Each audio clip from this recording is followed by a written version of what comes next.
his opening remark, a longtime friend and brother, Cheikh Fall from Activist. Please, can you help me welcome Cheikh Fall on the stage?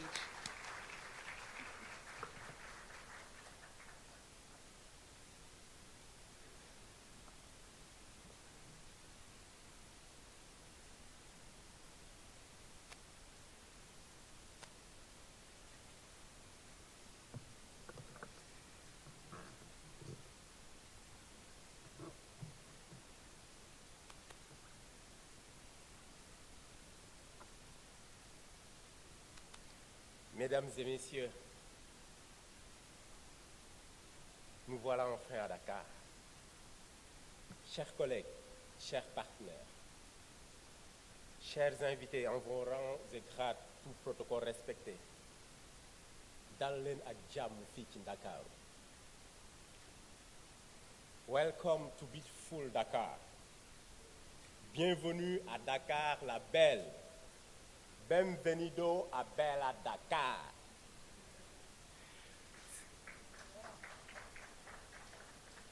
C'est avec un immense plaisir, avec toute l'équipe de Africtivistes, que je vous accueille ici au Sénégal, terre de la Teranga, pour la première édition du Forum annuel sur la liberté d'Internet dans un pays francophone d'Afrique, le FIFA 2024.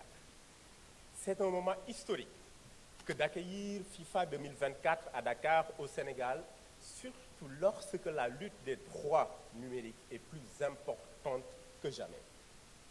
C'est un honneur et un privilège de vous recevoir ici, au cœur d'un pays, d'un beau pays, d'un magnifique pays, chaleureux pays, qui incarne l'espoir, l'hospitalité, l'aspiration à une démocratie plus stable dans notre région ouest africaine et sur le continent africain.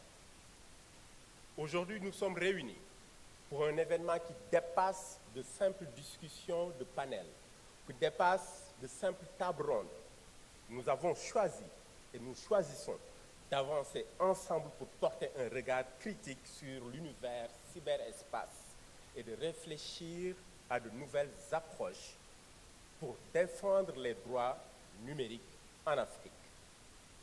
Jamais dans l'histoire démocratique de l'Afrique, le partage des bonnes pratiques et des valeurs communes n'ont été aussi souhaités sur notre cher continent. Le partenariat entre CIPESA et Africtivistes est un jalon dans cette dynamique. Je n'ai jamais cessé de rappeler dans nos multiples interventions notre continent a raté plusieurs fois la chance de bâtir une véritable politique de développement. Il est clair qu'aujourd'hui, la plus grande faiblesse du continent, la plus grande faiblesse de l'Afrique, réside dans le fait que nous subissons les 3 précédentes révolutions industrielles qui ont façonné le monde. Nous avons été spectateurs en regardant les autres faire, des progrès sur le plan technologique, en regardant les autres faire des projets sociétaux, en regardant les autres exploiter la richesse et les opportunités de ces révolutions. Aujourd'hui, pour toutes ces raisons, nous dépendons de leur technologie et de leurs innovations. Nous dépendons en bonne partie d'eux et nous nous inspirons de leurs projets de société, notamment dans la manière dont les systèmes démocratiques sont bâtis. Cette histoire du continent africain, marquée par des échecs dans l'unification et dans la souveraineté politique, se reflète aujourd'hui dans le domaine numérique. De nombreux pays africains restent dépendants des technologies et des infrastructures contrôlées par des puissances étrangères. Cette nouvelle forme de dépendance numérique constitue une nouvelle forme de menace à la souveraineté du développement et au développement du continent. Nos erreurs passées, nous en parlons aujourd'hui, mais nos erreurs passées ne doivent pas devraient nous servir de leçon pour oser le futur qui se présente à nous et que nous devons construire aujourd'hui. près de 140 ans après le partage systématique de l'Afrique par les puissances coloniales, le continent affiche aujourd'hui une toute nouvelle carte aux couleurs des superpuissances du numérique. Regardez dans nos pays. Les opérateurs de télécommunications et les fournisseurs d'accès à Internet. Prenez la carte de l'Afrique et mettez les couleurs des puissances étrangères qui nous fournissent aujourd'hui l'accès à Internet. Et vous allez voir que cette carte de l'Afrique est similaire à la carte qui est ressortie du partage de l'Afrique après la conférence de Berlin. Nous dépendons de dons de matériel informatique pour nos administrations publiques. Nous subissons la fourniture du haut débit dans presque nos villes. Dans certaines zones du continent, certaines populations courent toujours après la connexion Internet. Nous confions la construction et l'équipement de nos centres de données aux puissances étrangères. Je ne vais pas les citer, mais vous les connaissez. En résumé, nous sommes en train de créer une nouvelle forme de dépendance. Dépendance, oui. Par contre, il nous faut aller vers une interdépendance mutuelle, sachant que l'indépendance numérique ou l'autonomie ne peut pas exister dans ce monde ouvert et interconnecté. Ceci ne veut pas dire que nous avons raté le virage de la transformation numérique. Tout au contraire. Nous avons une chance de porter le changement, d'impulser les dynamiques politiques et d'oser l'innovation. Pour la première fois, l'Afrique et l'Africain est au même niveau par rapport au reste du monde sur toutes les questions liées à l'accès au savoir, à la connaissance et aux pratiques. Nous apprenons la même chose que le japonais, que le chinois, que l'israélien ou l'américain. Alors, cette chance, nous devons la saisir. L'ingéniosité et l'engagement du cyberespace africain durant la pandémie de la Covid-2019 est un exemple. La jeunesse africaine, porteuse de cette transformation, a pleinement embrassé le numérique comme outil de développement et d'innovation sociale. Durant la pandémie de Covid-19, les technologies numériques ont prouvé leur efficacité, non seulement pour organiser des réponses adaptées à la crise sanitaire, mais aussi pour maintenir le tissu social et économique du continent. Ce dynamisme numérique témoigne de la résilience et du génie de la jeunesse africaine face aux défis globaux. Sans Internet, le monde n'aurait pu s'organiser pour apporter des réponses articulées et adaptées à la pandémie. Sans Internet et sans les smartphones, l'Afrique aurait vécu Covid-19 d'une autre manière. Notre cher continent a traversé de nombreuses étapes et en a manqué plusieurs. Mais il ne peut pas se permettre de rater cette opportunité qu'est la révolution numérique. Que propose alors le continent sur la table des discussions sur la gouvernance d'Internet? Quelle era la réponse de nos autorités politiques dans un monde où les principaux enjeux tournent autour de l'économie numérique, des droits et législations du cyberespace? Notre capacité collective à relever les défis du numérique est attendue. Et nous ne devons pas manquer à l'appel. D'où la pertinence d'un tel forum réunissant les experts, les politiques, la société civile et les usagers ou les utilisateurs tout court. Cela relève d'une approche participative, d'une démarche inclusive, et cela demande bien sûr de la collaboration, mais surtout une co-construction entre les 4 acteurs, voire les 5 acteurs, à savoir les autorités politiques,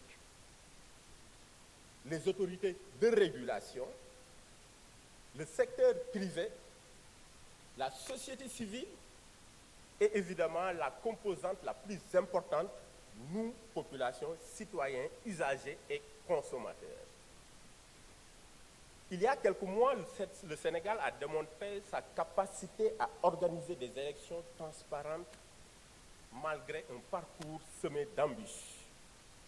La jeunesse sénégalaise s'est levée exigeant un avenir meilleur, symbole puissant de la résilience et de l'engagement de notre peuple. Ces atteintes aux droits humains ne peuvent pas être tolérées, étant donné qu'elles sont déjà condamnées par des législations tant au plan national que communautaire et violent les textes internationaux souvent ratifiés par ces mêmes États. Je parle des atteintes des droits liées souvent à des périodes électorales ou à des crises politiques. Si on ne censure pas Internet, c'est les réseaux sociaux qui sont censurés. Si on ne censure pas un média numérique, c'est les acteurs des médias qui sont persécutés. C'est ici, alors, que notre action collective prend tout son sens. Notre rôle en tant que citoyens, décideurs et acteurs de la société civile est d'imposer un changement et de garantir que la technologie soit au service de tous et non l'inverse. Durant ces 2 jours de forum, nous aurons l'occasion de réfléchir sur des thèmes, à savoir comment renforcer le réseau et la collaboration, comment promouvoir l'accès à l'information et comment développer les compétences pratiques et associer la recherche aux politiques publiques d'accès aux technologies numériques. Ces 3 piliers nous guideront dans nos efforts collectifs pour renforcer la démocratie numérique. Mesdames, Messieurs, chers participants, je nous invite donc à nous engager pleinement dans les échanges et partager nos idées innovantes, à établir des alliances et à nourrir des conversations par nos différences. Ensemble, faisons de FIFA Africa 2024 un catalyseur pour l'action et l'innovation afin de faire avancer notre poids numérique en Afrique. Ensemble, nous pouvons construire un avenir numérique plus inclusif et plus démocratique. Je ne saurais terminer sans exprimer au nom de Affectivisme toute notre gratitude à l'endroit de CIPESA pour nous avoir associés à cette importante initiative qu'est FIFA Africa. D'abord en tant qu'invité et pour cette édition de 2024 en tant que co-organisateur. J'en profite pour inviter Dr Waraigala Wakabi, directeur exécutif de CIPESA, à venir prononcer son mot d'ouverture.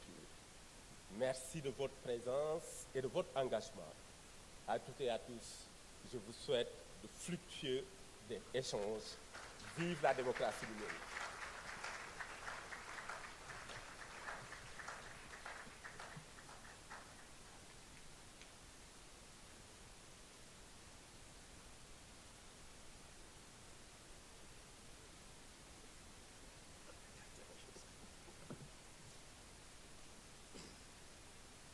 Thank you, Sheikh. Ladies and gentlemen, partners, distinguished guests, Nange Def, how are you doing? Very good to be in Dakar. We really appreciate the reception that we have got since we got here, except the reception we've got from the weather. We are hoping that can change.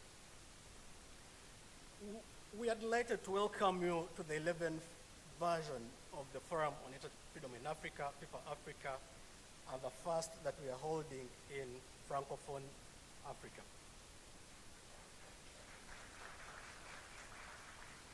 We started FIFA Africa 11 years ago because we realized that there were not sufficient conversations that were happening around how collectively, as different stakeholders, we would advance the agenda of digital rights and digital democracy on the continent. A lot of conversations on this issue take place in other geographical locations, but for various reasons, we are not able as stakeholders, to be there in meaningful numbers and to participate meaningfully in those conversations. We are happy that we started a movement which we think transcends borders, transcends languages, that is actually helping to shape the future of digital rights and digital democracy on our dear continent. Today, however, we are also mindful of the threats. Threats such as increasing shutdowns of the internet, such as increasing censorship and legal frameworks that stifle the potential of digital spaces that hamper technology's liberating power and its democratizing potential. Why did we decide to come to Senegal, you might ask?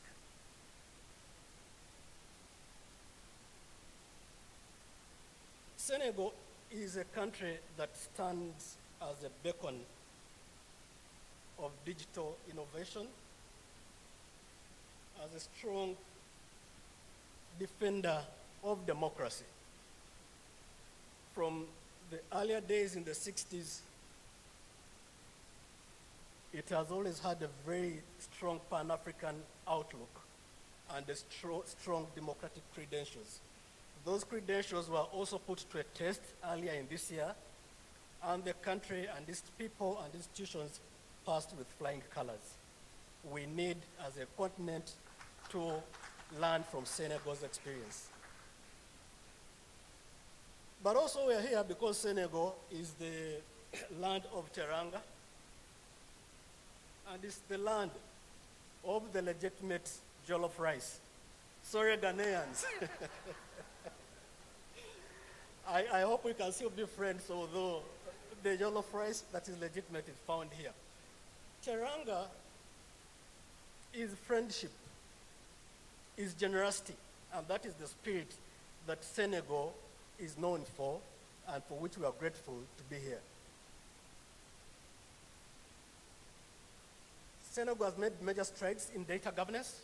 It has made major strides in developing artificial intelligence regulation. It has made strides in increasing access to digital technologies for many of the communities, including those that in other countries are marginalized and not served by technology. All of those elements made this the most suitable place for us to be in terms of holding FIFA Africa this year. But the Francophone region also, many of us realize that quite often it is left out of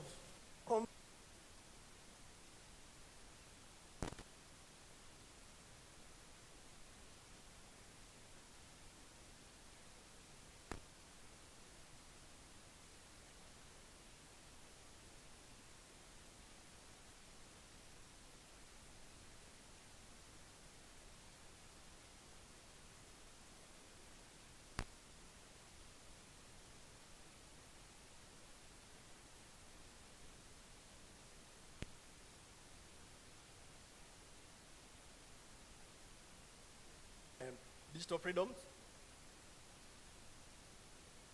Countries like Chad, Mali, DRC, etc., which have disrupted the internet, many of them continuously and for long periods of time. Those disruptions generally reflect the state of democracy in our countries. Today, more than half of the countries in Africa are categorized as authoritarian. As democracy retreats, digital rights retreat. We cannot have digital rights enjoyed if there is no democracy. What are we seeing? We are seeing increased leaders staying in power beyond their constitutional mandates. We have seen 9 coup d'etats in 7 countries since 2020. We are seeing laws that repress rights offline and online. Today, 1 in 5 African presidents has been in power for more than 13 years. 6 of them have been in power for 30 years plus. In a continent where 60% of the citizens are under 25 years of age. That has come along with increased repression of the digital domain in terms of censorship and shutdowns and repressive laws, as I mentioned earlier. Worryingly, we are also seeing countries which were considered a bit of democratic, joining the fray, for instance, of internet shutdowns, and here I'm talking about Kenya, Tanzania, Nigeria, this year. That could normalize a practice that is at the center today of undermining civic participation, the right to access to information, and also harming our economies. We are seeing increased digital exclusion, which affects very many people participate in digital society because they cannot afford or they don't have the skills to participate in an increasingly digitized world. Tomorrow, we'll do what we have done for the last 11 years. We are going to launch a report called The State of Internet Freedom in Africa. When we started FIFA, we also started producing the State of Internet Freedom in Africa report annually. That report looks at the pitfalls and promises of technology as far as the elections are concerned, 2024 having been the year of elections. The pitfalls are great. The promises remain to be tapped. We have our work therefore cut out here and where we come from in terms of doing our individual efforts and contributing to collective endeavors in order to build more democratic societies that also are more respecting and protective of digital rights. 2 last things. The collective impact of our efforts cannot really be overstated. Thanks to the work of many individuals here today and others that we collaborate with that are not here, we have advanced critical discussions and brought digital rights into mainstream policy debates in the last 11 years. I would like us to give ourselves a collective big one.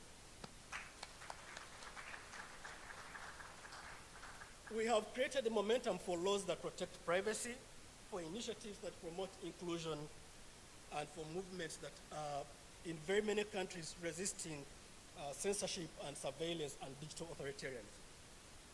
That needs to continue.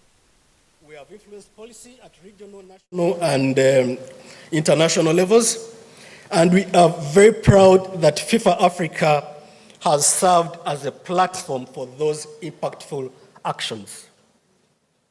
We come here, we enjoy the Atlantic, we enjoy going to historic places like Gorée Island, but we also achieve meaningful, tangible impact that we can point to, and we have done that over the years. We thank you all for your contributions. Finally, I want to thank my brother, Sheikh, and the entire team at Ouverture for the partnership that has enabled FIFA Africa 2024. Everything which went well belongs to them. The few things that didn't go too well, like beginning this meeting a bit late, for which we apologize, that's on Sipesa.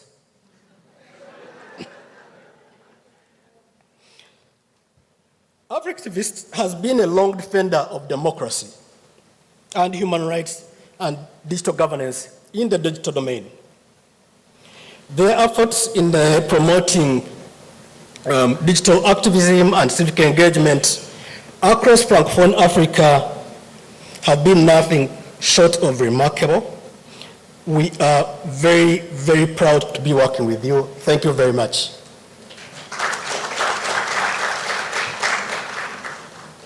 Having said that, we hope we're all going to have a very engaging and productive FIFA Africa 2024. Thank you, Jerry. Thank you, Dr. Weragala. And we're keeping you in Senegal because your Wolof is great. Not only that, but you mentioned that the original jollof rice is from Senegal, and no worries, our Nigerian and Ghanaian cousins already know it's the truth, so it's all good. Thank you once again to CIPESA and Africtivist for hosting us, and thank you for choosing Senegal as the first Francophone country. Please, can we give them a heartfelt round of applause? Thank you. I would like to call Mr. Michel Elvis from UNESCO, because UNESCO also believes that digital rights are fundamental human rights. Monsieur Elvis.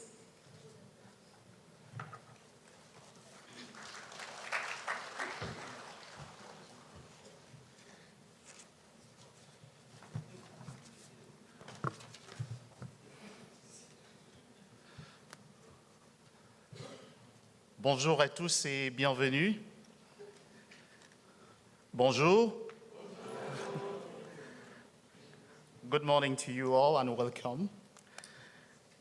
It's my pleasure to stand before you on behalf of the Director of UNESCO Regional Office for West Africa, who is unable to be among us this morning. As you may know, the former UNESCO Director General, Mr. Amadou Maktambo, passed away one day ago here in Senegal, his home country. May the organizers and the assistants allow me the privilege to invite you to stand up for a minute of silence in his memory.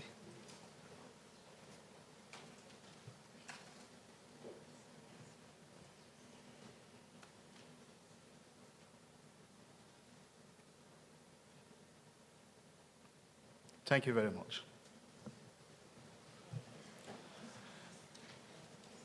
I cannot continue without expressing our gratitude to CIPESA and Africtivist, the main organizer of this 2024 edition of the Forum on Internet Freedom in Africa, for the opportunity to deliver this address. The theme of the forum, Advancing Digital Rights and Promoting the Multi-Stakeholder Model of Internet Governance, align well with UNESCO principles for the universality of Internet, according to which the development of Internet must be human rights-based, open, accessible to all, and supported by the engagement of multi-stakeholders. Since the adoption of the Internet Universality Indicators, UNESCO has been promoting and supporting its application as a multi-stakeholder-led process involving policymakers, government, academia, the technical community, private sector, media society, and UN agency and intergovernmental groups. The theme of this forum also invites us to reflect on advancing digital rights in Africa.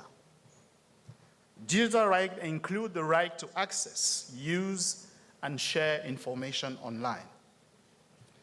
The guarantee of the right to information is not only a cornerstone of democracy, but also a target for sustainable development, as well as a means for promoting transparency and for empowering citizens.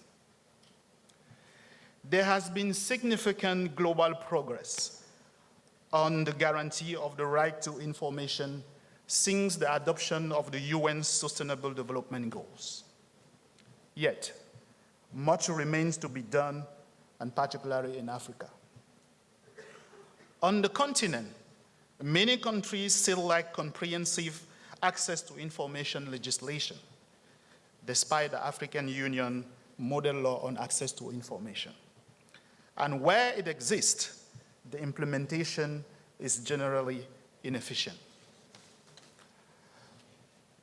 This conversation also comes at a timely moment as we celebrate the International Day for Universal Access to Information. The September 28th is an opportunity for all the stakeholders to participate in discussions on policy, practices, and guidelines to emphasize the fundamental right to seek, receive, and impart information. The theme for the International Day for Universal Access to Information 2024, mainstreaming access to information and participation in public sector, underscores the need to integrate access to information law across government and public entities. Existing research have demonstrated that the lack of access to authoritative public information create a vacuum quickly filled by misinformation and disinformation.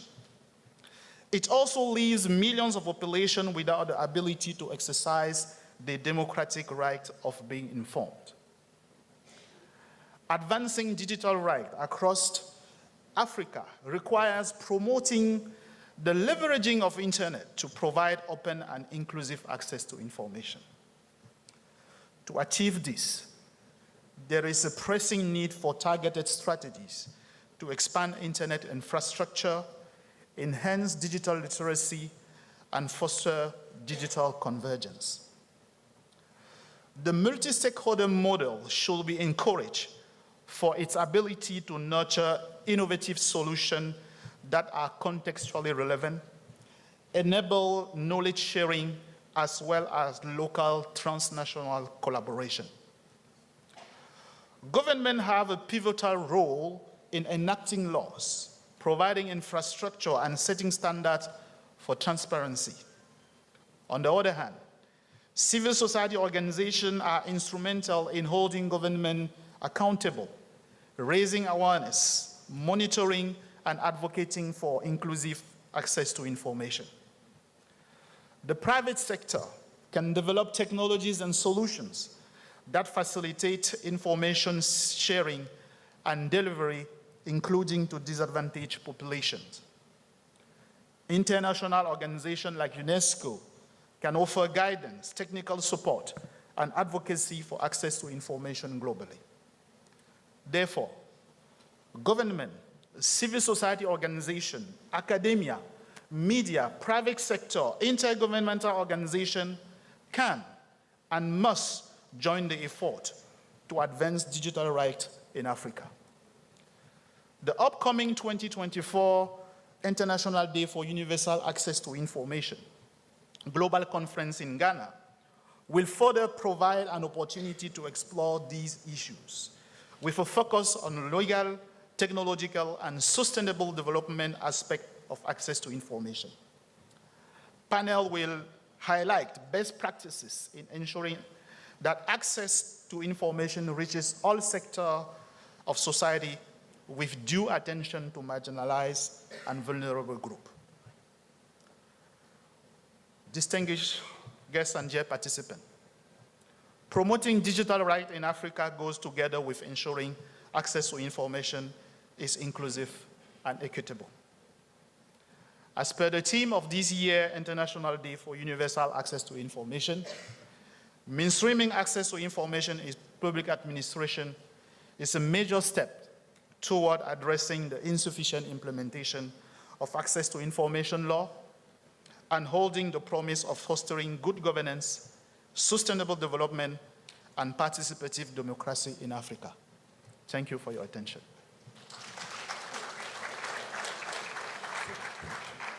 Thank you very much, and thank you once again for acknowledging that it's essential that we ensure freedom of expression, privacy, and access to information for all. Thank you.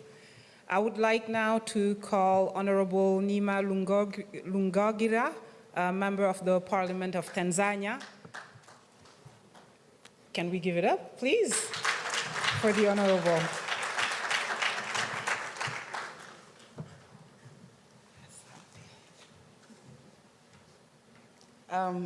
Good morning, everyone. I'm Nema Lugangira, Member of Parliament from Tanzania, but also chair of the African Parliamentary Network on Internet Governance. And before I go any further, I just wanted to respond to my brother from CIPESA that our vice chair is from Gambia, and from what we know, jollof rice is from the Gambia. So perhaps we can get the chefs from the Gambia and Senegal to test it out, and let's be the judges. Having said that, so the African Parliamentary Network is a network that brings together African members of parliament with the aim of making sure that as parliamentarians, we're also at the forefront of digital development in Africa. And today, I'm very honored to lead a fantastic delegation of members of parliament from about 13 African countries. And I'll just take a few moments to recognize each one of them. We first have a member from Namibia who is Honorable Modesto Samutse. And he is a very special member for us because he was recently appointed Deputy Minister of ICT in Namibia. Let's give it up to him. You can stand up. And even though he now has a very pressing new role, he is still very much actively involved in APNIG and still makes time to attend and be present in all of APNIG activities. So I wish to sincerely thank you for your commitment in this space. Thank you so much, Deputy Minister. Then we have members of parliament from Uganda. We have Honorable Sarah Opendi, who's a member of the APNIG EXCOM. And Honorable Judith from Uganda as well. Then we have Malawi. They say they're the most democratic country in Africa. You guys will say if that is the case, but I believe it is so. We have Honorable Susan Dosi, who's a member of the APNIG EXCOM, and she is the chair of the ICT committee in Malawi. And we have Honorable Ben Firi, also from Malawi. We have Honorable Ago Oliver from Cameroon, also member of the APNIG EXCOM. Then we have Ghana. Now, I don't know where Ghana sits on the jollof rice battle, but that's Honorable Lydia from Ghana, also a member of APNIG. And then we have the Kingdom of Lesotho, Honorable Mafete. And then, of course, we have where the jollof rice has originated from, Honorable Almame Giba from the Gambia. So you see, we're doing our politics right. We have to make sure our own are fully recognized. So that is us. Why did I take this moment to introduce? But last but not least, we have Zimbabwe. Hold on, relax. Now, I wanted to make a proper intro for you. Now you're patience. So we have Honorable Daniel from Zimbabwe. Yes. And we have Honorable Jamba from Zambia. Now, don't ask me what his name means in Kiswahili. I'm not going to say it. So there you have it. Why have I taken time to introduce each one of us is to show that as African parliamentarians, we are committed to making sure that we also do our part in creating an enabling environment for the digital space. But not only in that, it is also to yet again continue to echo the fact that as African members of parliament, we are ready to participate in this process. We're ready to collaborate with each one of you if we are called upon. So it is now, as always, up to you to also ensure that when you're having different interventions that you feel will need policy or legislative interventions, to reach out to us, and we'll be able to support and participate in any way which we can. And even where we do not have members yet, we can find for you the appropriate members of parliament who can support and work with you all. I would also like to take this opportunity to sincerely thank CIPESA, because APNIG was formed in July 2022, and CIPESA have been one of the first organizations to have trust and confidence in working with us. There is CIPESA, Small Media, NDI, Paradigm Initiative, Policy, USAID, and of course the Internet Governance Forum itself and the Secretariat, because we fall under that space, UNECA, to mention a few. So we sincerely thank all of you for believing in us, and we hope more of you will be able to come on board to support us and work with us. On that same juncture, I also wish to recognize UNESCO for the great work that we've done with UNESCO, in particularly in shedding light to matters of online abuse on women in politics, because generally they do a lot of work on journalism, but also in creating, also through APNIG, UNESCO now is creating a course for members of parliament, which previously they were doing only for the judges. So a round of applause for UNESCO. Thank you for that. To conclude, I'm just going to quickly share areas that we are focused on. So as APNIC, obviously we're focused on advocacy. We want to be at the forefront of advocacy. So we can work together and we can be your strategic mouthpiece and strategic partner in making sure that your research, your advocacy don't end up on the shelf getting cobweb, but can actually be translated into tangible actions and results. Secondly, obviously, is a matter of research.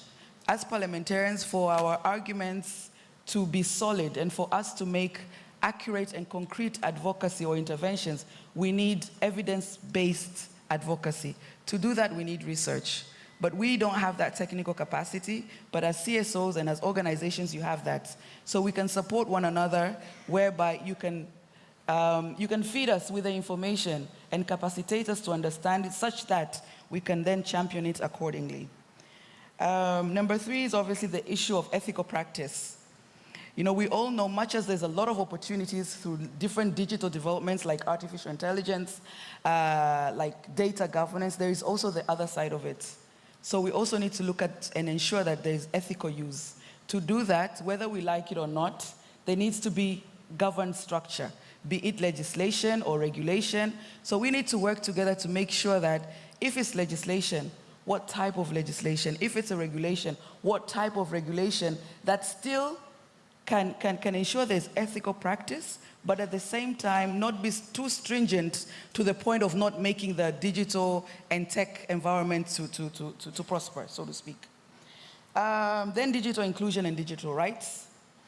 Most of us we represent people from different parts of our countries, including rural areas, so we understand the importance of digital inclusion.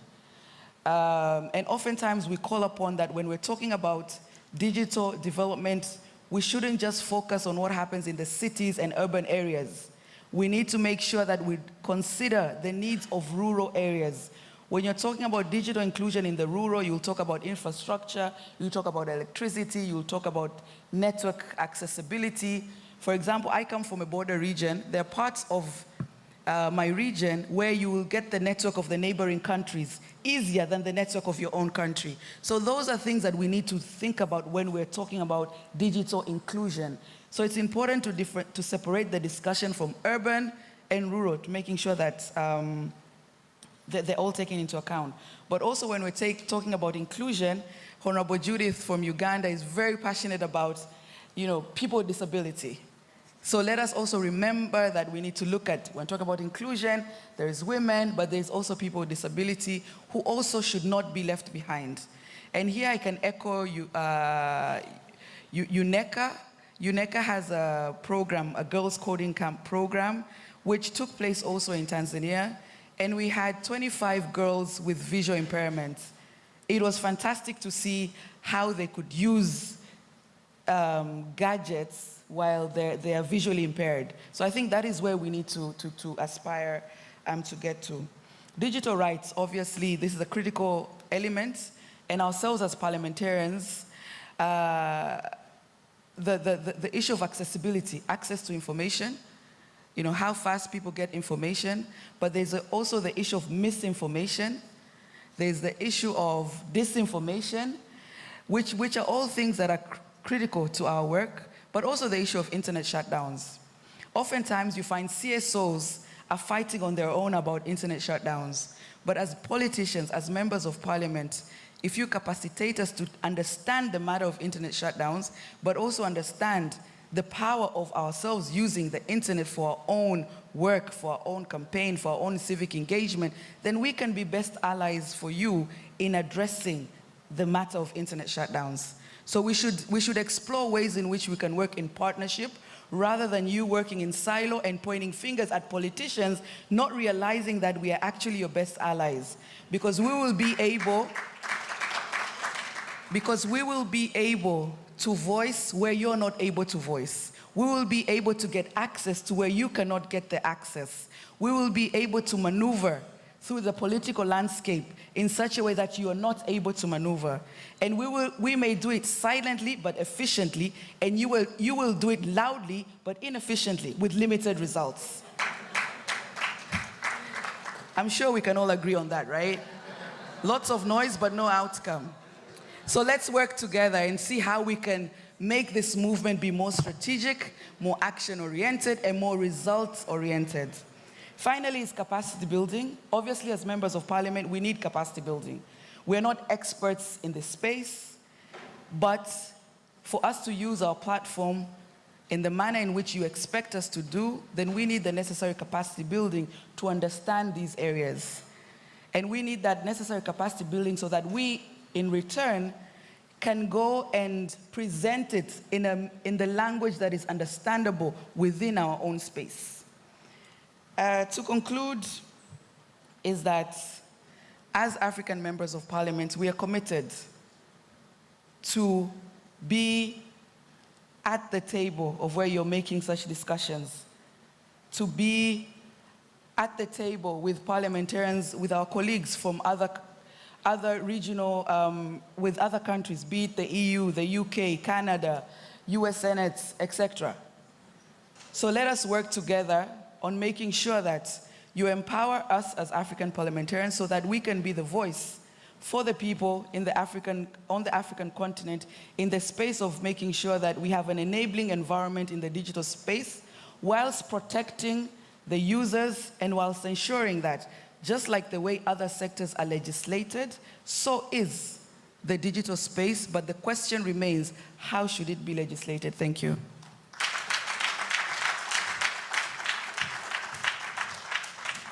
Asante sana. Thank you, Honorable Nema. Thank you, and thank you to APNIG for being the voices of the people. Thank you very much.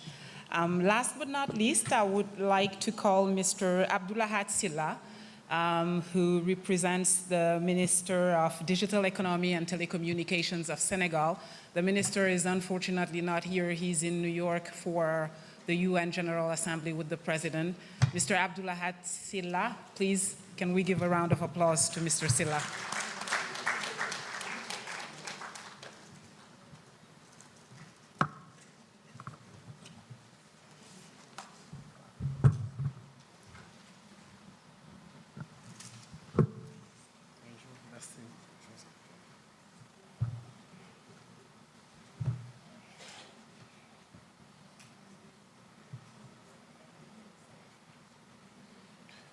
Merci, Madame la modératrice.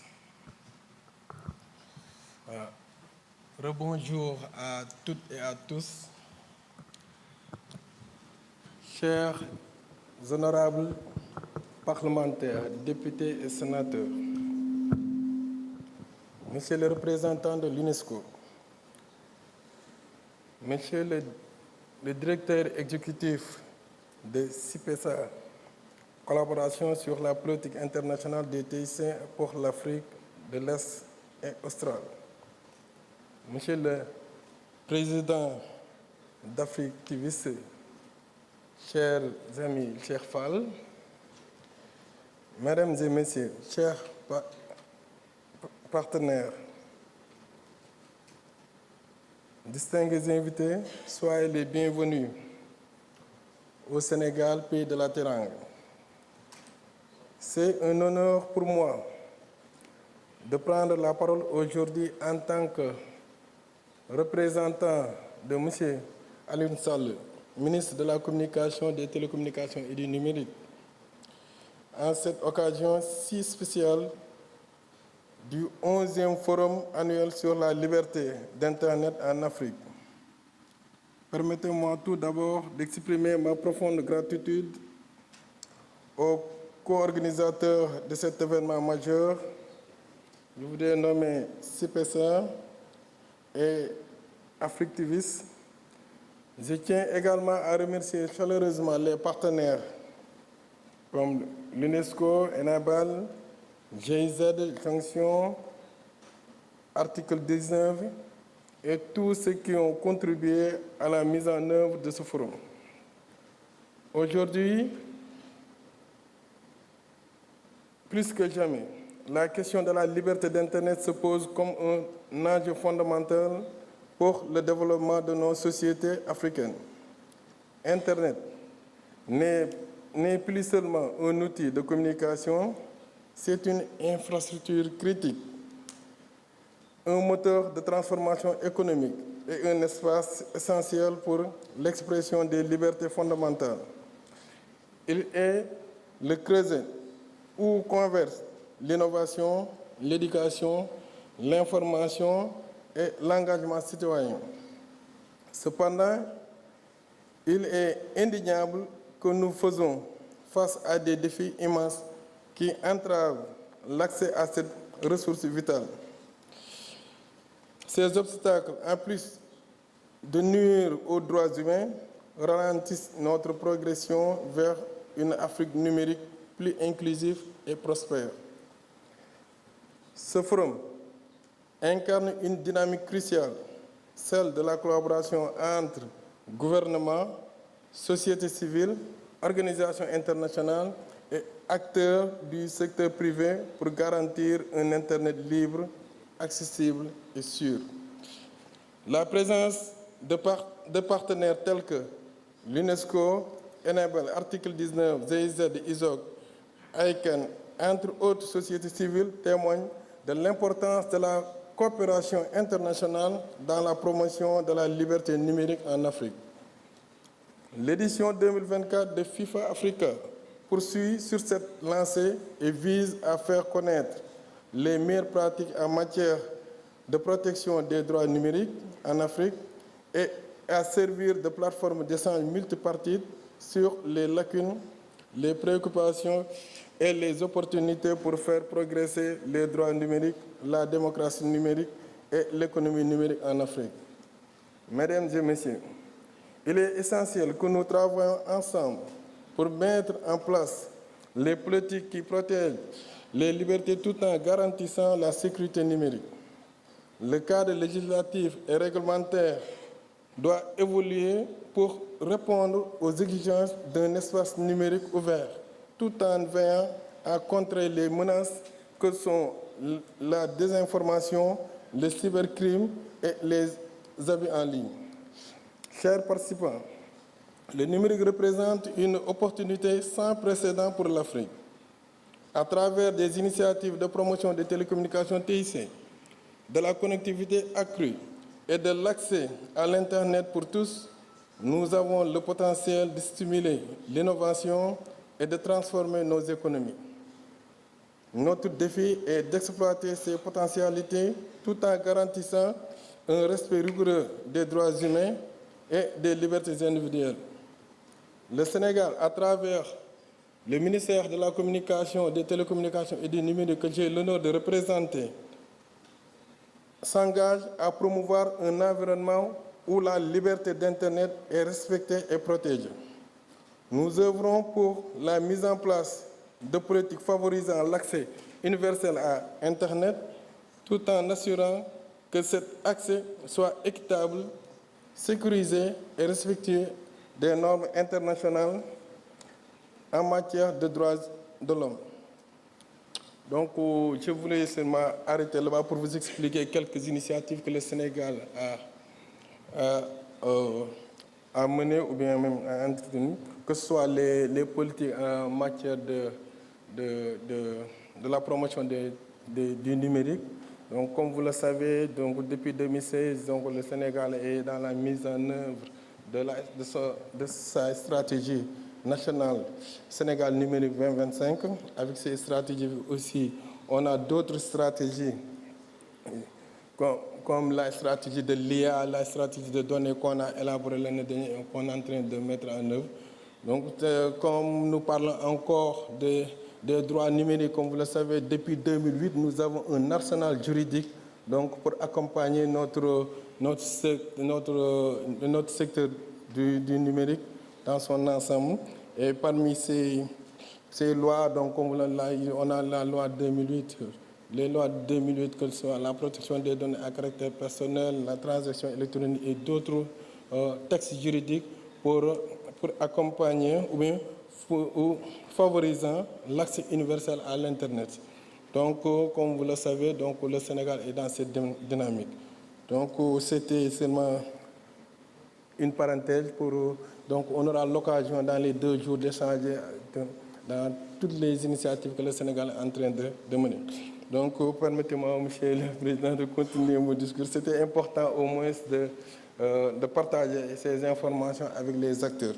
Voilà, donc, pour ce qui concerne toujours dans les politiques, ces politiques sont en droite ligne avec les objectifs fixés dans le nouveau référentiel national de transformation du Sénégal, un plan stratégique d'opérationnalisation du programme du président Bassirou Diomaye Faye, qui sera lancé dans les prochaines heures ou prochains jours, et qui est destiné à transformer durablement l'économie sénégalaise et à bâtir un Sénégal souverain, juste et prospère.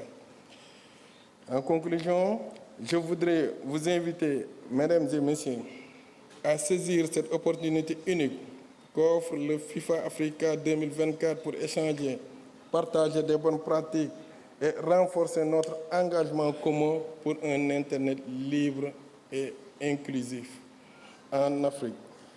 Ce forum est l'endroit idéal pour générer les idées novatrices qui pourront façonner l'avenir numérique de notre continent. Je suis convaincu que les discussions et les recommandations qui émergeront dans cette rencontre seront des éléments clés pour la construction d'un environnement numérique où chaque Africain pourra exercer pleinement ses droits et où Internet sera un véritable vecteur de développement et de liberté. Je vous remercie de votre attention et vous souhaite des échanges fructueux tout au long de ce forum. Vive Internet libre, inclusif et sécurisé pour tous. Vive l'Afrique numérique. Au nom de Monsieur le ministre, M. Alioune Sall, ministre de la Communication, des Télécommunications et du Numérique, je déclare ouvert les travaux de la 11e édition du Forum annuel sur la liberté d'Internet en Afrique.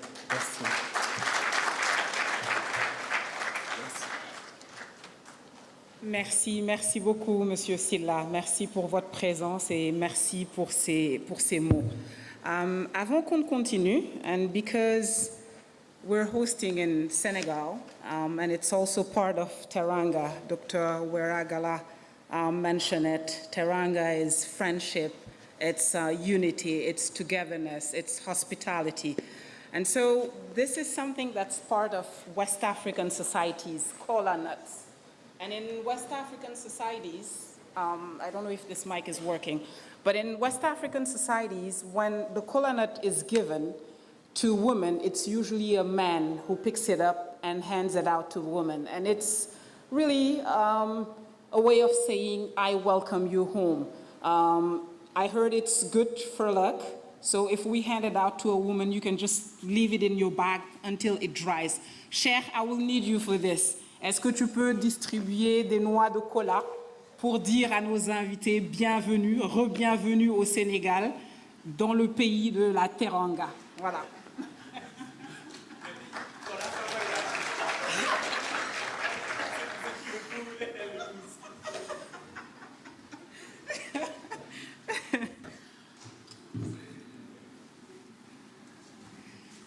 Donc, il paraît aussi que c'est très bon pour la chance. Donc, mesdames, mettez-le dans votre sac. Il peut rester, je pense, 4 à 5 mois avant que ce ne soit vraiment sec.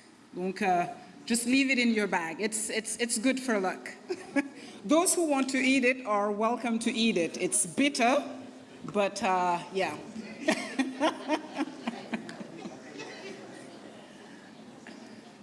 DJ, on peut avoir un peu de musique le temps qu'on distribue les noix de cola, s'il vous plaît. Merci. DJ, on peut avoir quelqu'un qui vienne nous assister pour les micros, s'il vous plaît, les micros baladeurs.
Thank you. Thank you for this moment. Did everyone got a cola nut? Someone got two. Okay, all right, no comments. Can I want to see if you still have energy. Can I please, if you don't mind, ask you to stand up? And because it's also part of this giving you the cola nut, can I ask you to stand up, please? Je vais vous demander de vous lever. Can I ask you to hug or shake the hand of the person next to you? Please, please. Hug and shake each other's hands. Behind you, next to you. Yes.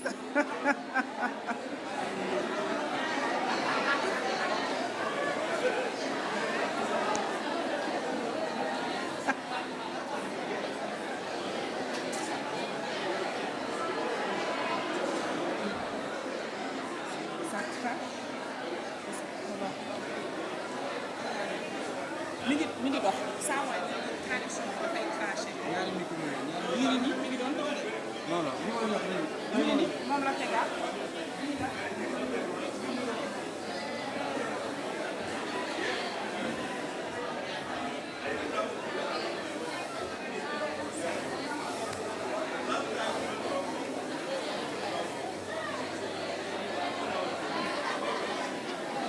Amazing. So before we start the panel, thank you. Seems like people are still hugging each other. No, do not sit. Do not sit yet, not quite yet. 2 more seconds. 2 more seconds. So on a count to 3, je vais compter jusqu'à 3, and on a count to 3, can I ask you all to shout out FIFA Africa 24? And then on the count to 3 again, I will ask you to say, I am Internet Freedom Africa. Did everyone get it? Donc, je vais compter jusqu'à 3, on crie FIFA Africa 24.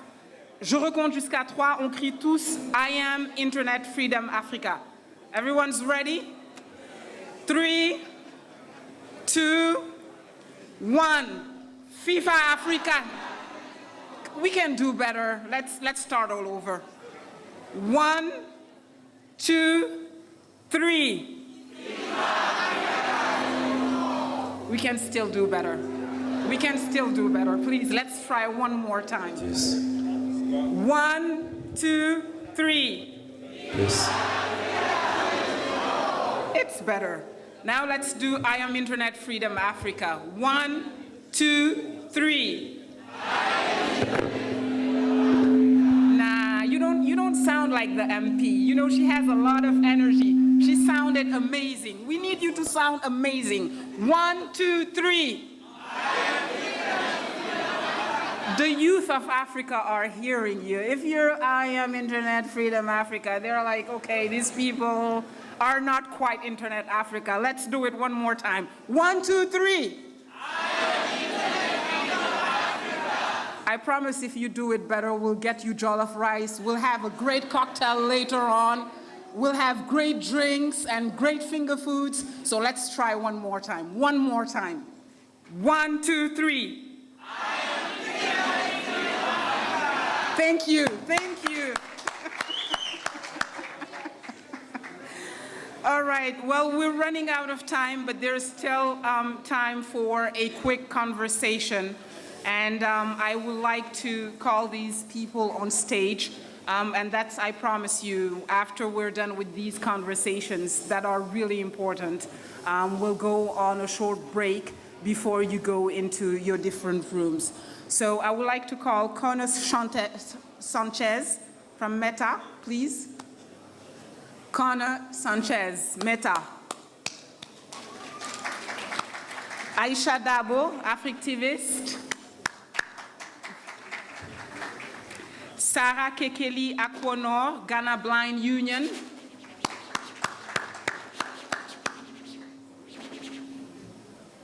Michel Elvis, UNESCO. Catherine Mseteka, International Domestic Workers Federation.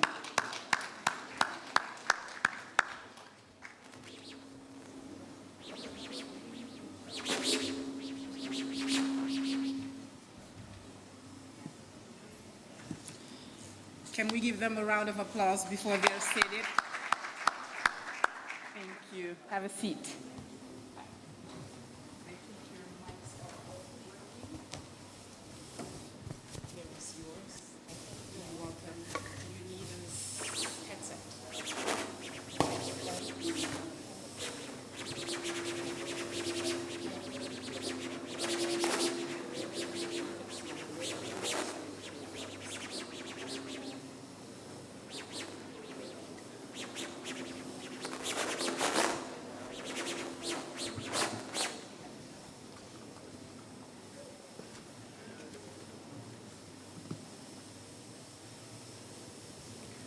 So Aisha, I think I'm gonna start with you. I'm gonna start with you because we're in Senegal.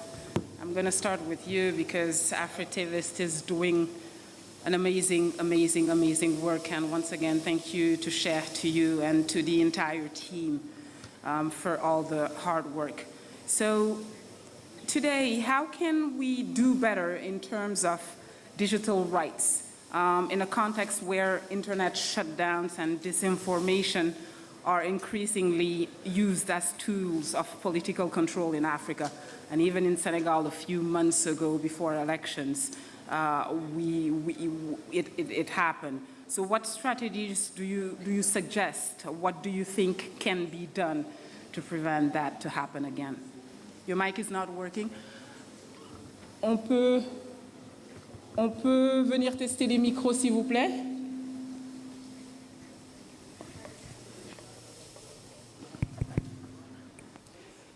Régie, on a un problème avec les micros. Régie.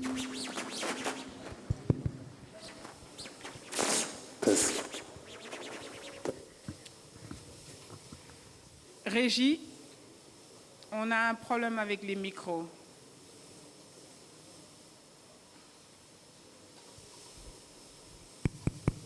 One, two, one, two. Merci. Merci Maimouna.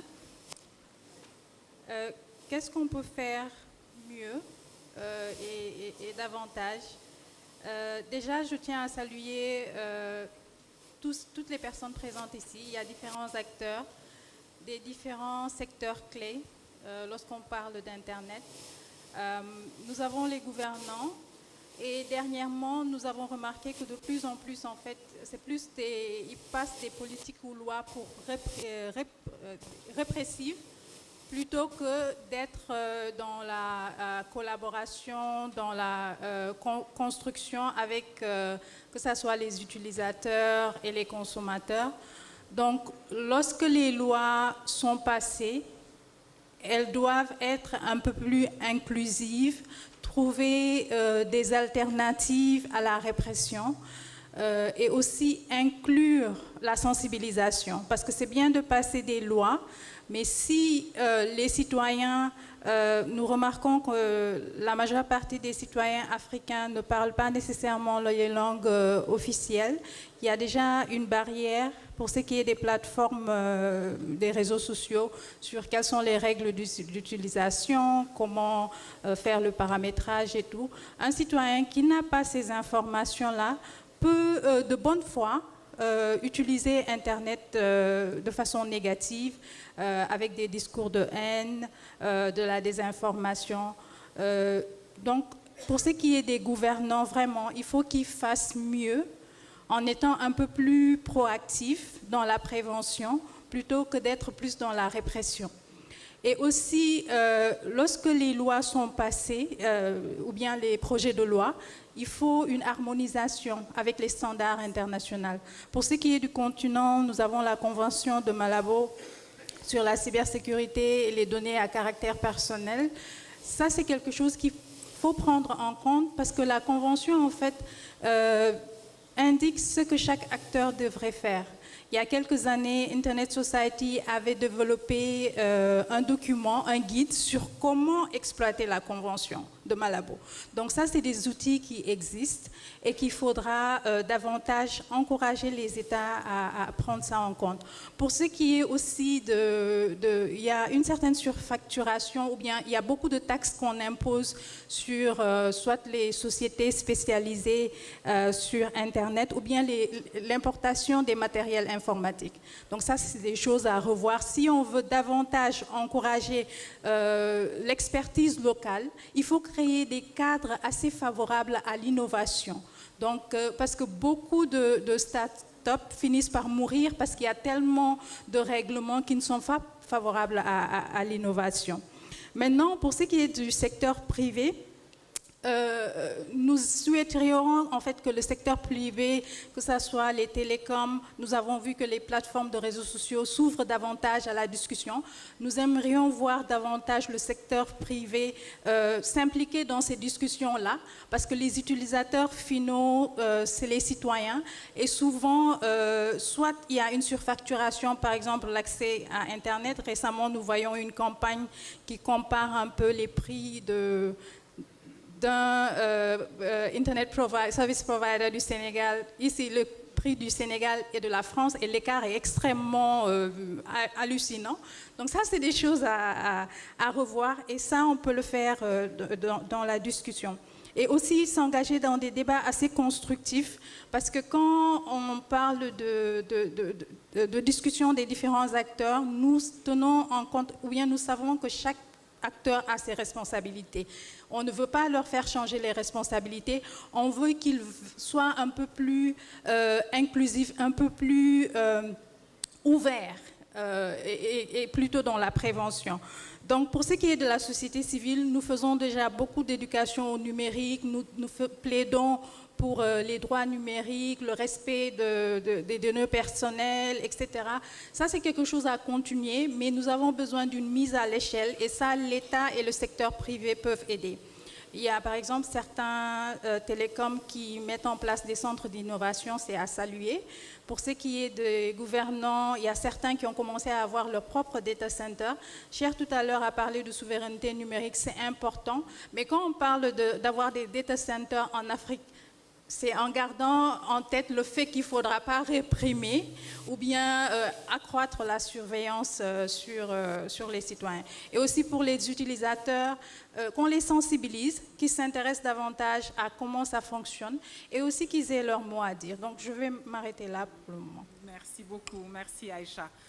Sarah, I'm going to move to you. So I wanted to ask you, as we move towards a more digitalized society, how can we all ensure that digital platforms and policies are inclusive of people living with disabilities, especially in terms of access to information, online participation, and protecting their digital rights?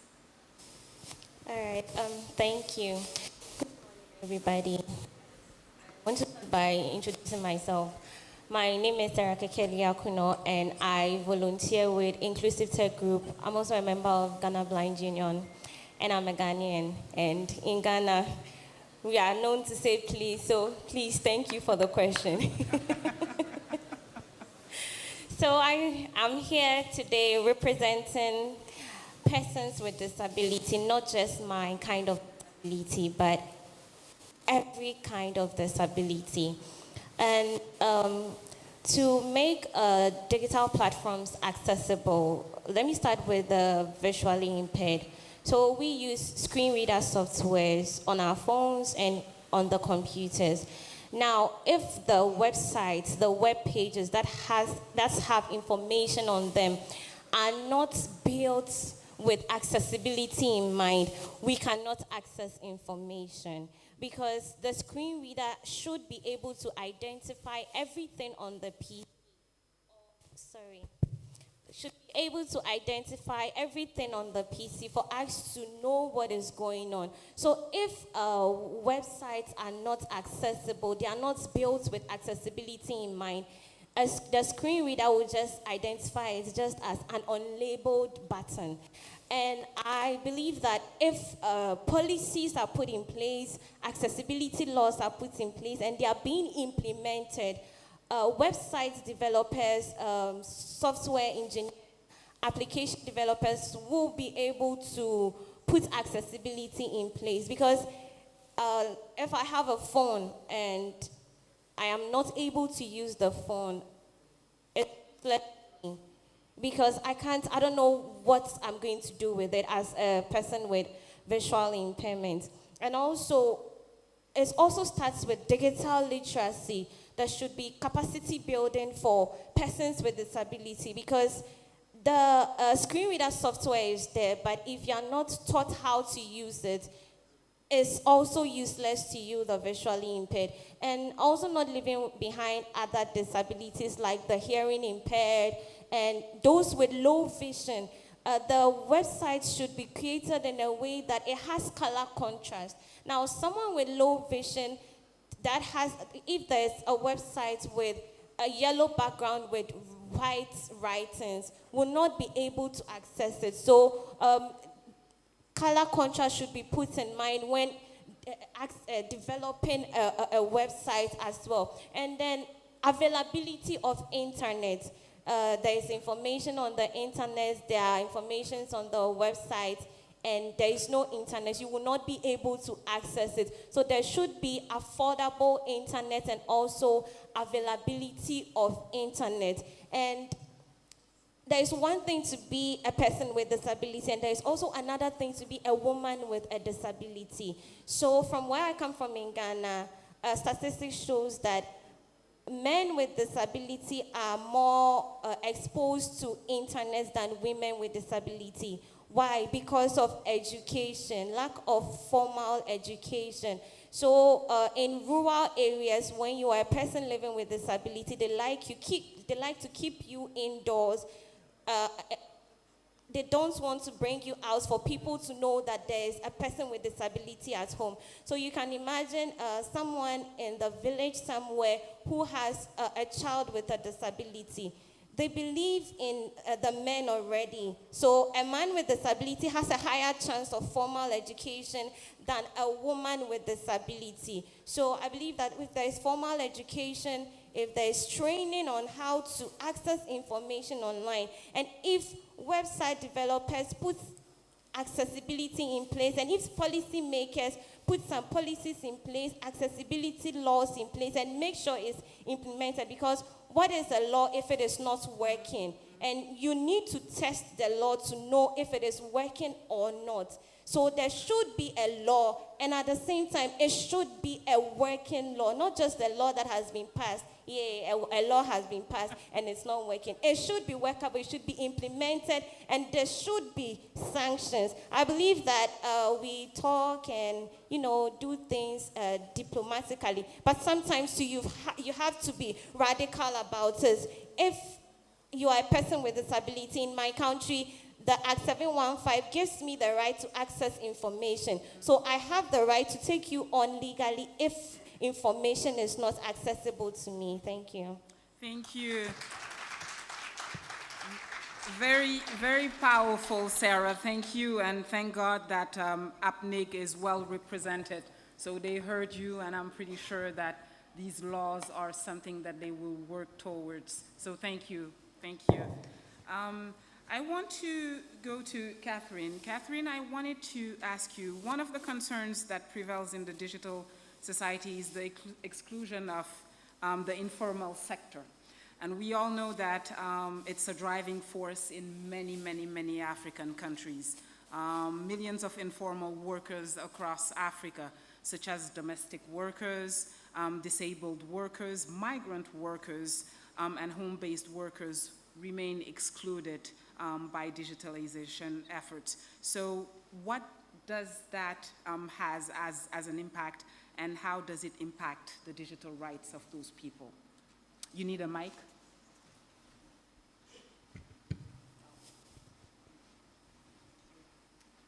Thank you so much for that question, and good morning, everybody. I hope we are spreading the news about FIFA 2024 and internet freedom. The exclusion of informal workers from digital technology has a huge impact on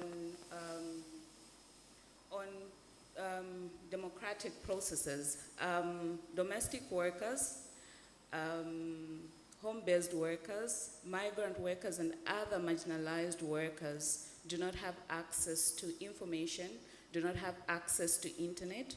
They do not have access to digital tools that help them access information online, and this makes it hard to participate in political affairs. Most domestic workers, most marginalized workers cannot read, cannot write, and they do not know how to use our smartphones. The majority of us in this room have phones, but our friends do not have and do not have access. In Zambia, during our 2021 general elections, we had an internet shutdown. Most of these marginalized workers depend on their leaders to have information. When the internet shutdown was happening, there was no information, and there was misinformation that led to some level of violence in some areas. We have people in the rural areas that do not have access. they do not have phones, and they do not know about social protection, digital social protection, even democracy. They do not know their rights.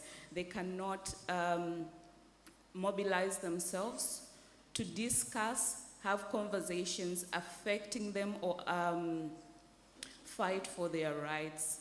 It is important that everybody of us, anybody in this room, take the information. We are the change that we want to see, and it is our responsibility to spread information to the world. We have the opportunity to sit here and discuss internet. Believe you me, there's that one particular woman, there's that one particular man in the rural area that has no idea about what is happening.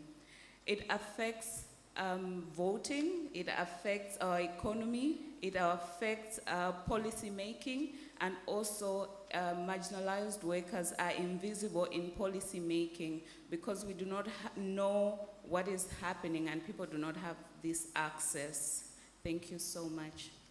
Thank you. Thank you very much, Catherine. I'm going to turn to Connor. Connor, I wanted to ask, how is Meta today leveraging AI to enhance platform safety and content moderation? What did you put in place just to make sure that digital rights are observed? Yeah, thank you so much. First of all, thank you to CIPESA for inviting me to speak here today. And just to give everybody a little bit of context of where I sit within Meta, a very, very large company. I am on the content policy team, and I'm specifically on the stakeholder engagement team.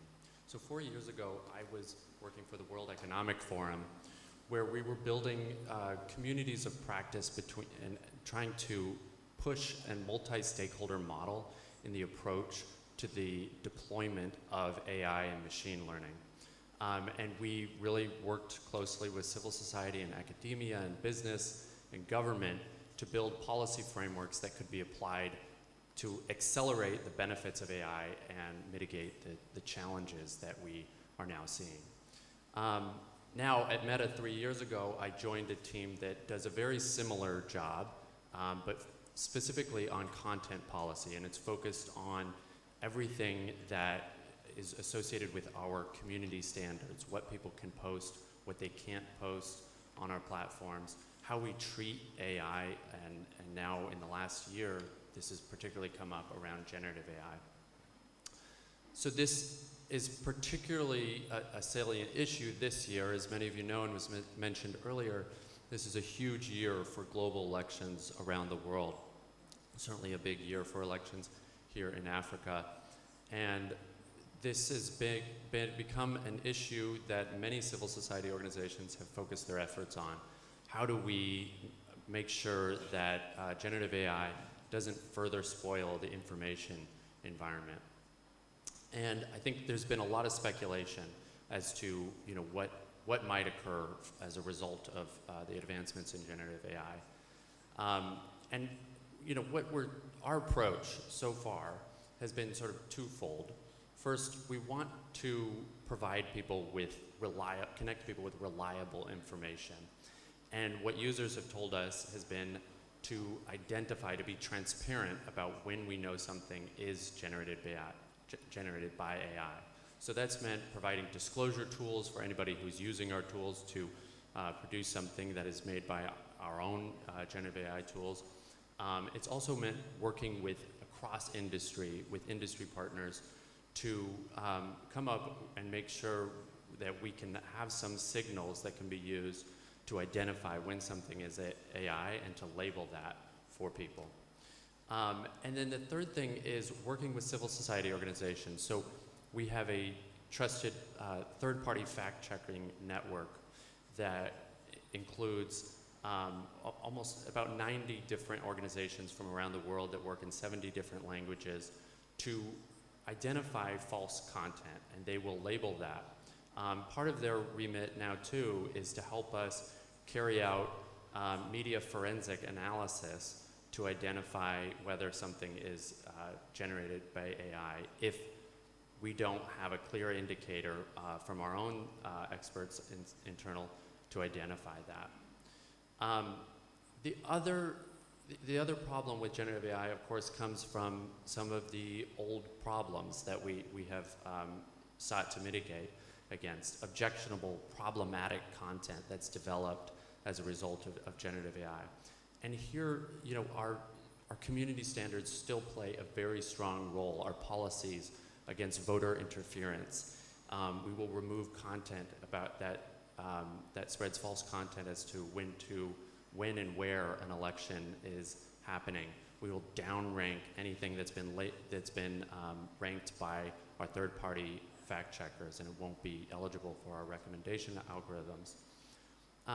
So those are some of the big ways that we are tackling this issue, and it's an ongoing effort. And I think from my team's perspective, it behooves us to continue to work very, very closely with civil society organizations and academia to stay on top of some of the latest research out there. Here in Africa, it's meant working very closely with our trusted partners. This is a global network of about 400 different NGOs who work in 113 different countries, who escalate concerning content to us. They've played an integral role, especially this year, in tackling coordinated inauthentic behavior. We want the platform to be a place where people represent themselves and say who they are. In talking with experts, some have questioned, is it, to what extent is it important that one piece of false information gets out there, or somebody shares, an uncle, an aunt shares something that's not true? But I think the more concerning thing is, when is it coordinated? When is there a network of entities that are working to spread disinformation? And this is what we call coordinated inauthentic behavior. And like I said, trusted partners have played a big role in escalating those and taking those down. Thank you very much. Monsieur Michel, access to information is crucial for members of society to understand their rights and for democracies to thrive. What role does UNESCO play in safeguarding access to accurate, timely, and relevant information, especially in the face of increasing censorship and restrictions in some parts of Africa? Thank you very much for the opportunity. I will start by saying that what UNESCO has been doing, particularly in the context of Africa, can be seen through collaboration with the African Union, where we are working to push forward strategy and model policies that African countries can rely on. We have developed a set of indicators, the indicators of internet universality, which covers also the issues of access to information and internet censorship, and come up with, whenever it's applied in a country, it come up with concrete recommendation on how to tackle this based on the context of each country. So there is this action targeting policy within the country to help country to actually develop a policy that are conducive to the respect of and the guarantee of access to information. There is also action oriented toward capacity building. We have just recently during the opening ceremony, the parliamentarian recognizing this effort from UNESCO to build the capacity of judges, to build the capacity of parliamentarians. We are also building the capacity of policymakers to actually work toward adopting a legal framework, adopting policy that are conducive to guaranteeing the right to information. We also encourage a multi-stakeholder approach. We have this convening power which allow us to bring together stakeholders from academia, from the public and private sector to come together and reflect, encouraging research, because there is no one size fits all. We have to make sure that we really understand how the phenomena is happening in each country, in each context, in order to propose the appropriate solution. So these are some of the approaches that UNESCO rely on to support country.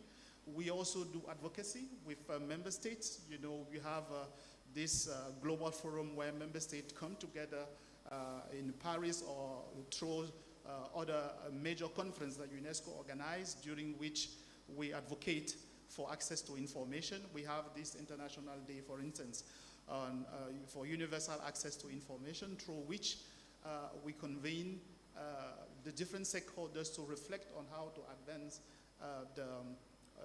the guarantee of the right to information. I want to use this opportunity to really commend the initiative by CIPESA and Africtivists. It is these types of forum that's very important. We need to push forward the agenda for the respect and the guarantee of the right to information. The more there are stakeholders committed, engaged to push for the right to information, the better the situation will be in Africa. Thank you. And because you have the mic, so I'll start with you, but it's a question for everyone. Unfortunately, we're running out of time, so it's a question for everyone, and then I'll take 2 questions from the audience. It's what would be the ideal scenario for Africa's digital rights and democracy in the future?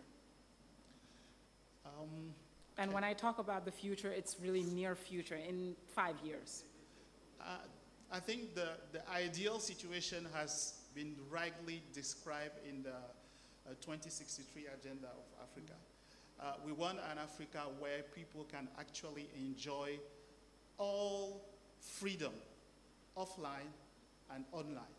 And this is possible through quality policy, laws that are not only adopted, but efficiently implemented in Africa. And we have the means, we have the capacity, we have up to certain level, a certain commitment from certain government which are already leading the way, and we need to encourage that and to recognize and commend them for leading the way in creating an Africa where the right to information and the digital rights are a reality. Yeah. Sarah, what are your thoughts? How do you see the future of digital rights in Africa? I want to say that what I want to see is it being more inclusive. I'm talking from the perspective of the person with disability, because when you talk about digitalization, technology is good and it keeps advancing. Digitalization, even in my country, our vice president is key on digitalization. But then everybody should tag along. We shouldn't leave anybody behind. The minority, everybody, when they are saying everybody, it should be everybody, persons with disability included. And sometimes there's some aspects of disability that are overlooked, and some of this type of disability is those that are hearing impaired and visually impaired at the same time. How do we bring them also on board? How do we bring persons with hearing impairments on board? How do we bring persons with mental disability on board? How do we bring persons with learning disabilities? When we talk about disability, we just know persons with visual impairment, persons that are physically challenged, and the hearing impaired. What about the other disabilities?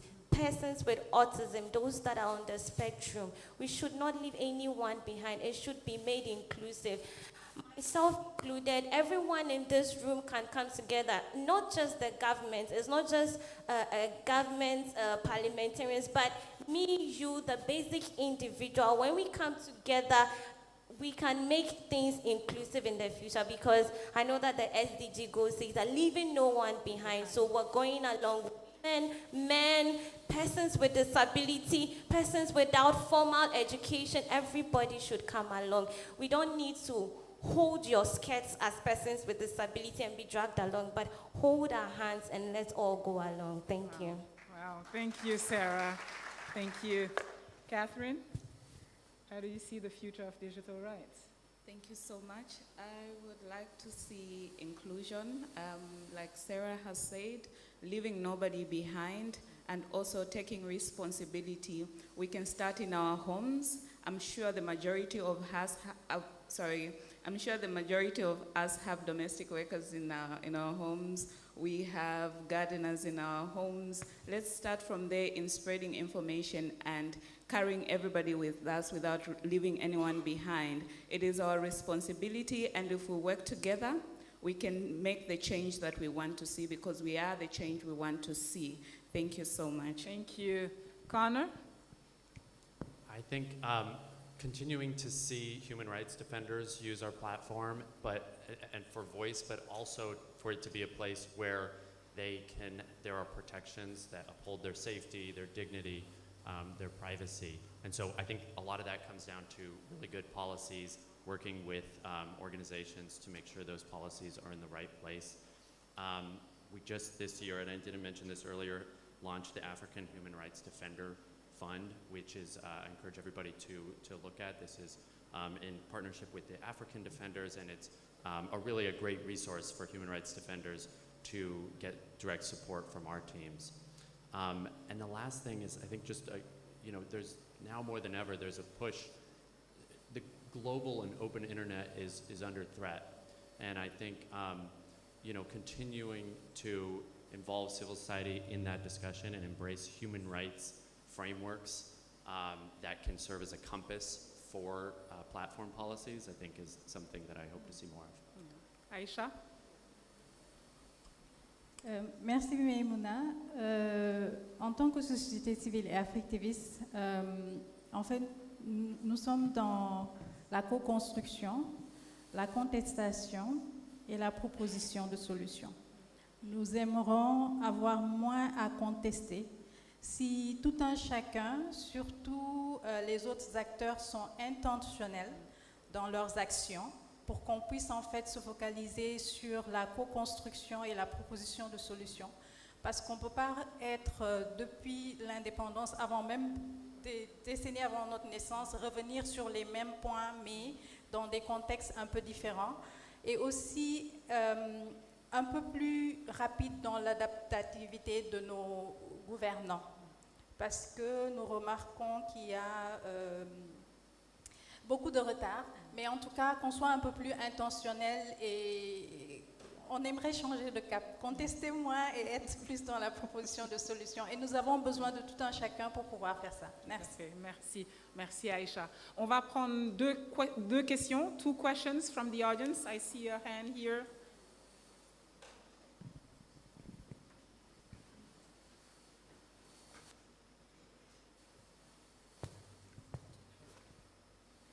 Thank you so much, moderator. My name is Judith P. Sachan. I'm the Member of Parliament from Uganda, but also a member of APNIC.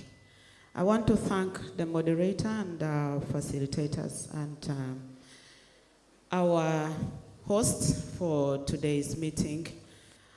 One area that have not had anyone talk about and make a contribution towards is, for us, the refugee hosting countries.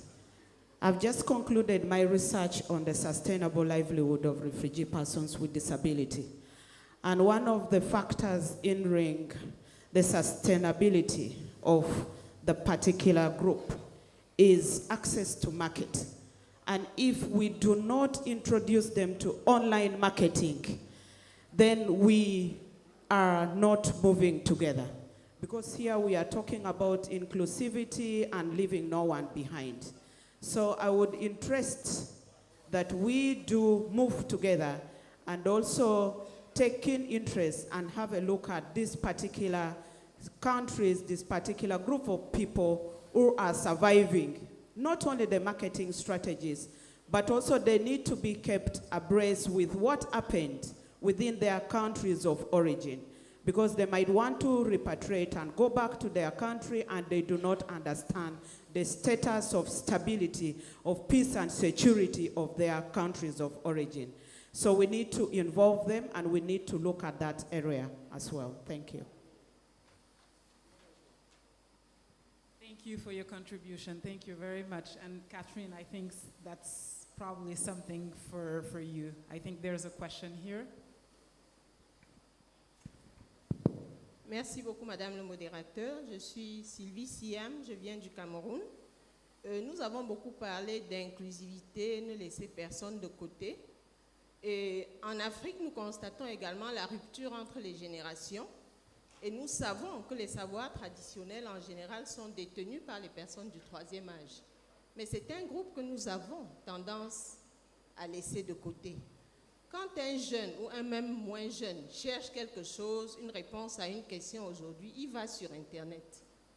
Il va sur Internet, mais ceux qui détenaient ou ceux qui détiennent les réponses à un certain nombre de questions n'ont pas accès à Internet parce qu'ils n'ont pas forcément le savoir-faire pour poster ou mettre des contenus sur Internet pour répondre aux questions de ces jeunes. Donc j'aurais souhaité que dans nos travaux et même de retour dans nos différents pays, que nous accordions une importance particulière à amener aussi les personnes du troisième âge, qui sont des bibliothèques, qui détiennent des savoirs, à mettre des contenus sur Internet pour pouvoir offrir et partager ce savoir. Je vous remercie. Merci beaucoup pour la contribution. Et ça, je pense que M. Michel a pris bonne note, d'autant plus que vous parliez du doyen Amadou Martambo, qui a disparu à 103 ans, qui a été directeur de l'UNESCO, qui laisse une bibliothèque extraordinaire avec une fondation que ses enfants et beaux-enfants vont maintenant gérer. Donc effectivement, merci beaucoup pour la contribution. C'est vrai que les personnes du troisième âge, effectivement, on a tendance à les oublier, en tout cas dans ce monde d'aujourd'hui-là, et ils sont complètement perdus. Donc merci beaucoup pour cette contribution. On this side, 2 questions. On this side. Thank you so much. My name is Albert Tarema. I come from Uganda. I lead a team at Local Sustainable Communities Organization. It's a human rights-focused organization based in southwestern Uganda. I will throw this back to the parliamentarians in the room because we rightly understand that there is a collaborative effort being built up concerning the human rights-based approach. But also, I would like you to take it from this room as we go back to our different countries, that unless we employ the human rights-based approach in all programming areas of our intervention, we are only going to still be talking about inclusivity in words and not the action. We are past the time of talking. We are now into the time of action. And if this is going to make sense as we leave this room, let's take action into action, not action in words, because we are good at talking, and that is a problem in Africa, where I am. We are good at talking and less in action. I will say this without fear or favor, because I'm also part of it. But let's consider more on a human rights-based approach. That is why we are going to have the children, we are going to have the women, we are going to have the people with disabilities. I've not heard anyone talk about the indigenous communities. They also need digital literacy, and also leave this room with the basis that we are not building capacity, we are enhancing capacity, because there is already a capacity that needs to be enhanced.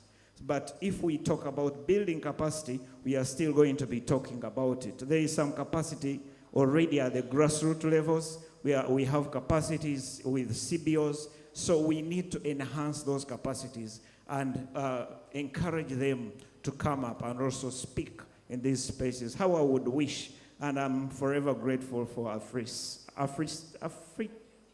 Africtivists and CPESA for this space. How I wish we would have more grassroots organizations or representatives in these rooms so that there is some more talk and exposure in such spaces. Thank you so much. Thank you very much. Thank you. One last, is it a contribution or a question? Both? Thank you very much. As part of the members of parliament, I wanted to say, in response to what is said, APNIC is there to bring the change. but we must understand that science has got to find its way to meet politics and policy. Oftentimes, you have had the data, you have done your research, and the research ends there. It doesn't meet policymakers, it doesn't meet politicians, but you expect change. Spaces like this one, that's where we share the knowledge now. UNESCO brought about a very enlightening sort of presentation that has now pushed our knowledge to a different level, and as UPNIC, we are ready to move. We had experiences yesterday shared, for example, in the case of Malawi, where after some movements, the chair here moved, and we've got freedom of expression, we've got the data protection bill, we've got the access to information, now very, very active because science has met politics. Now, I would like to encourage you that UPNIC will be there for you. And that time to act is now than yesterday. If you don't provide us with the evidence-based, forget about it, because countries have got priority amongst priorities, and for them, they would go for what may give them votes big time. But when you don't have advocates, this time around, you've got advocates in the name of UPNIC, expect change. But the change will be initiated by evidence. Number two, I would like to encourage civil society within the room to take up their roles. You know there are civil society in different spheres. For example, civil society within the health sector, civil society within the democracy sector. They get to the point of marching. The question is, what are we doing? Because we have ratified so many treaties and we have signed so many documents, but what are you doing to make sure that we, policymakers, indeed put them into implementation? You find that you are silent, you meet here, and then it ends there. When you go back to your countries, what do you do? Do you really push the governments? Because if you think that it will be easy, it is not. As policymakers, as governments, we look at certain things and forgetting at primary things that will enhance all these things. Digital, the world now is going If you talk about good health, it's digital. When you talk about economic growth, it's digital. So take up your roles and responsibilities, push us, and we will be there for action. Thank you. Wow, thank you so much. Thank you for all the contributions. Very, very powerful. So Sarah, we're leaving no one behind, like you said earlier. I think we have great parliaments, great members of the civil society. And like you said earlier, it's all of us need to get up and do something. So hopefully at the end of these 2 days, yes, we'll start taking actions and not wait. Thank you very much. Thank you, CIPESA. Thank you, Africtivists. Thank you for hosting it in Senegal. I hope that the 12th edition will be held in Senegal also. Cher, you have to fight for that. Make sure they come back, because this time it's raining. It's different. We cannot take them around, so they have to come back. Not during the rainy season, when it's sunny. They have to come back. We're going on a short coffee break before everyone goes into their breakthrough rooms, and the beautiful hostess in blue will help you. 4 rooms are downstairs, and this one is also going to be a panel discussion. We're trying to take a family photo with the panelists. Thank you so very much for your contribution. Thank you to our panelists. Please, can we give a round of applause to the panelists? Les photographes, on fait comment? On peut avoir toute la salle ici? Juste eux, mais après, on veut une photo de famille. On fait comment? On fait comment? Certains peuvent s'asseoir, et puis ensuite on fait 4 ou 5 rangées. Oui. Do not leave the room yet. Please come join us.